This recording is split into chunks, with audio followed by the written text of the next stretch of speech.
Alhamdulillah hari ini bertemu dengan Bu Yuli dalam pembahasan tema binatang dan subtema manfaat binatang. Sebelum kita membahas tema, yuk kita berdoa dulu. Doa sebelum belajar membaca surah Al-Fatihah. A'udzu billahi minasy syaithanir rajim. Bismillahirrahmanirrahim. Alhamdulillahi rabbil alamin. Ar-Rahmanir Rahim. Maliki yaumiddin. Iyyaka na'budu wa iyyaka nasta'in. Ihdinas siratal mustaqim. Siratal ladzina an'amta 'alaihim ghairil maghdubi 'alaihim waladdallin. Amin. Doa pembuka hati. Rabbi shrah li sadri wa yassir li amri wahlul 'uqdatam min lisani yafqahu qawli. Ya Allah, bukakanlah pintu hatiku, mudahkanlah segala urusanku, lepaskanlah ikatan lisanku agar mereka paham perkataanku. Doa tambah ilmu. Rabbi zidni ilma warzuqni fahma. Ya Allah, tambahilah ilmuku dan berilah aku kepahaman. Doa beri kemudahan. Allahumma yassir wa la tu'assir. Ya Allah, mudahkanlah dan jangan dipersulit. Amin. Nah, hari ini kita akan membahas tentang tema binatang dengan subtema manfaat binatang. Teman-teman, siapa yang tahu di sini manfaat binatang itu apa saja?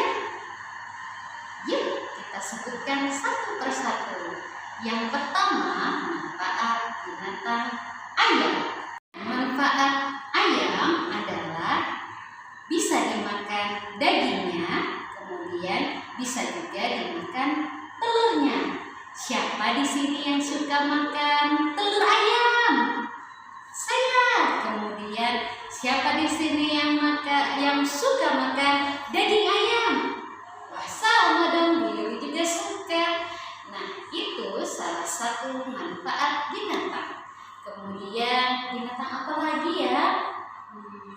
Ikan. Siapa di sini yang suka makan ikan? Ikan itu ternyata bisa mencerdaskan kita loh teman-teman. Jadi siapa yang suka makan ikan? Nanti insya Allah jadi anak yang cerdas. Kemudian ada lagi nih manfaat binatang apa lagi ya?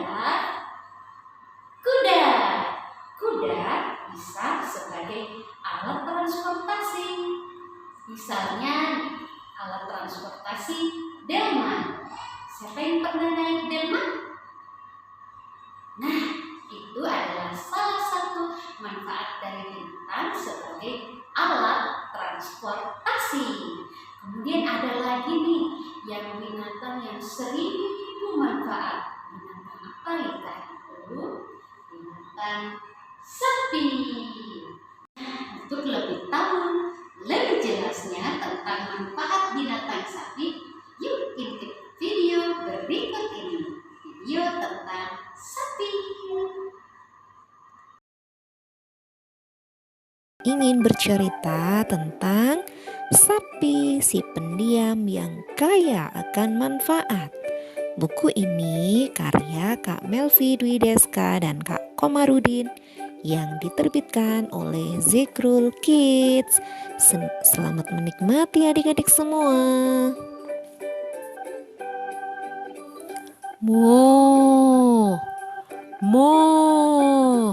Lihat adik-adik, keluarga sapi sedang makan rumput di lapangan. Adik-adik tahu tidak bahwa sapi adalah salah satu hewan ternak yang halal dimakan? Hewan ternak adalah hewan yang dengan sengaja dipelihara sebagai sumber makanan atau untuk membantu meringankan pekerjaan manusia. Sapi merupakan hewan yang istimewa loh adik-adik.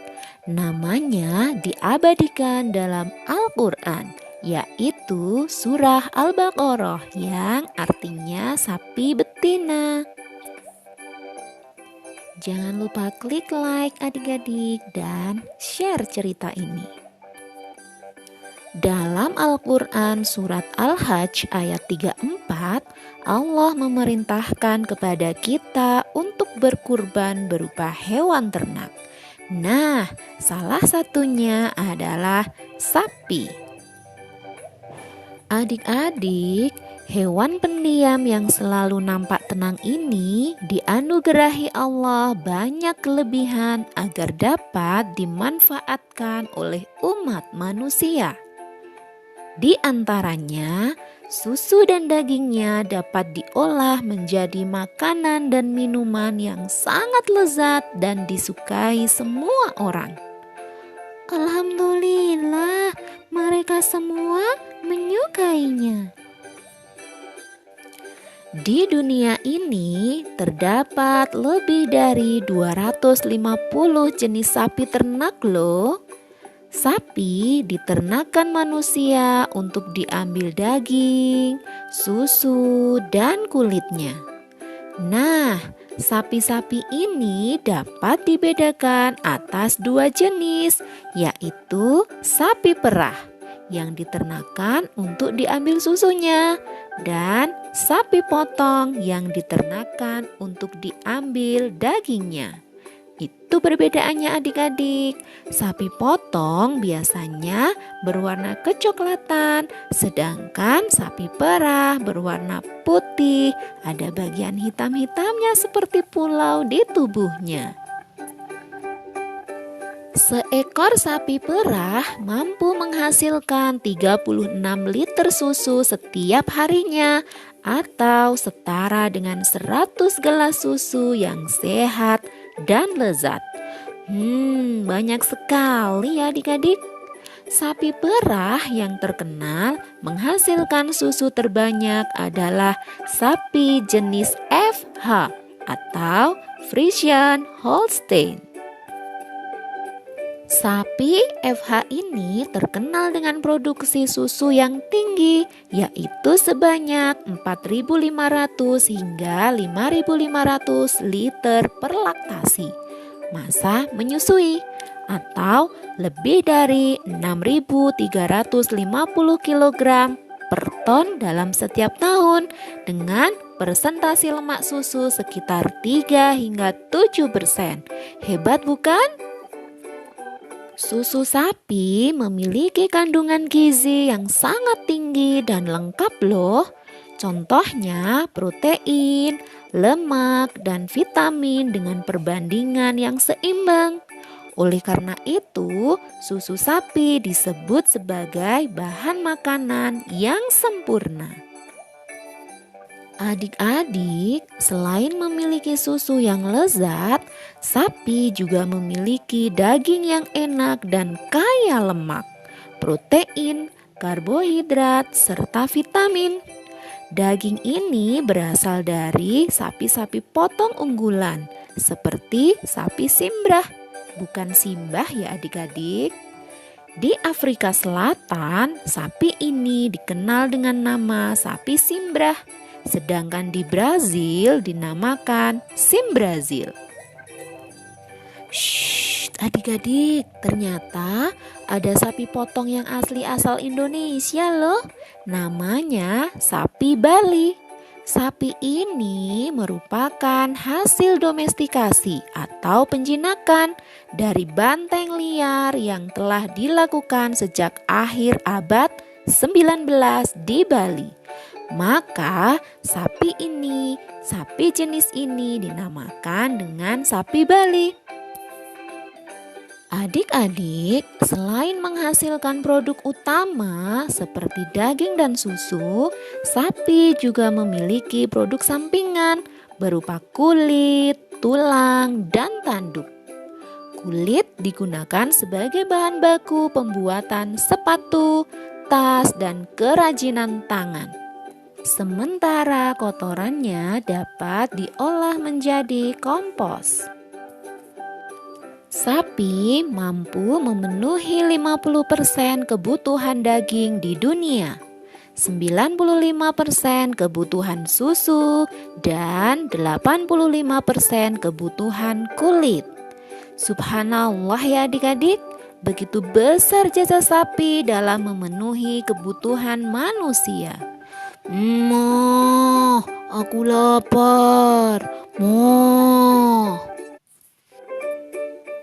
Bagi manusia, sapi tidak hanya bermanfaat untuk memenuhi kebutuhan gizi saja, tetapi tenaga sapi juga sangat bermanfaat untuk meringankan pekerjaan, seperti membajak sawah dan menarik gerobak.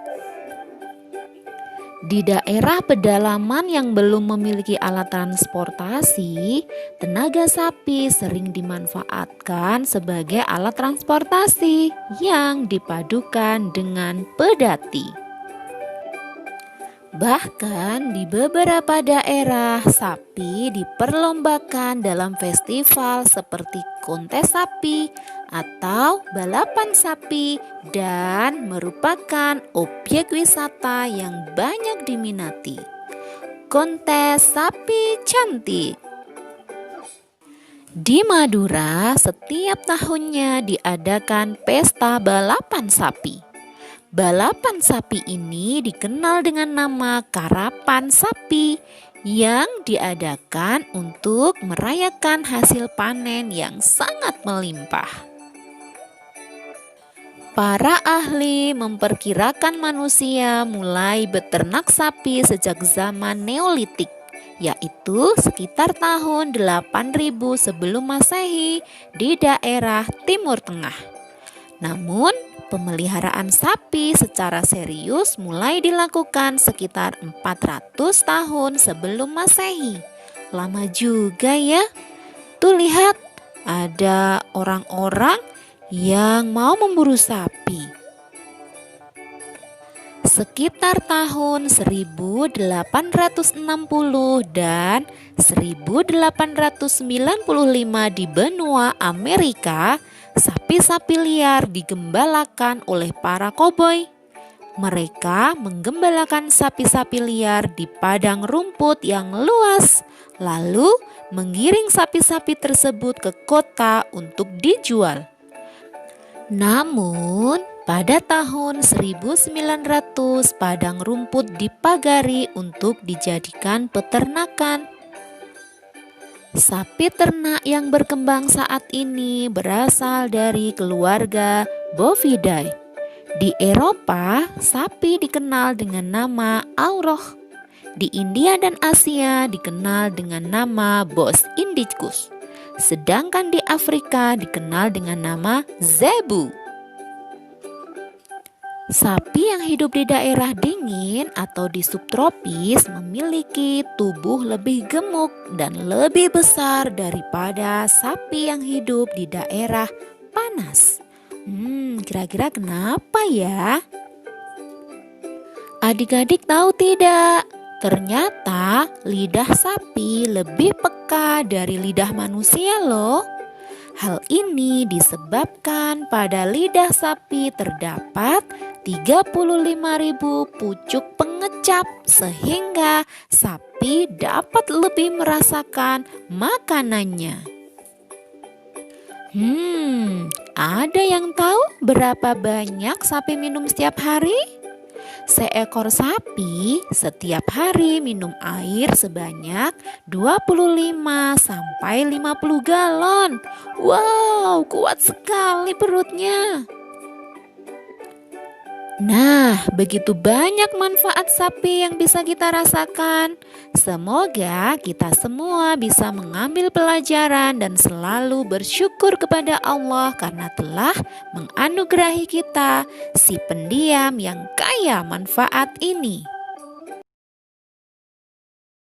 Nah teman-teman, ternyata banyak ya manfaat binatang. Salah satunya adalah yang pertama tadi sebagai alat transportasi untuk membantu kegiatan manusia. Kemudian yang kedua membajak sawah, bisa juga dagingnya kita konsumsi atau makan. Atau bisa apa lagi teman-teman? Ternyata kulitnya bisa digunakan juga untuk membuat tas, buat sepatu, dan masih banyak lagi. Oke, sampai di sini dulu pembelajaran kita hari ini. Sampai ketemu besok. Assalamualaikum.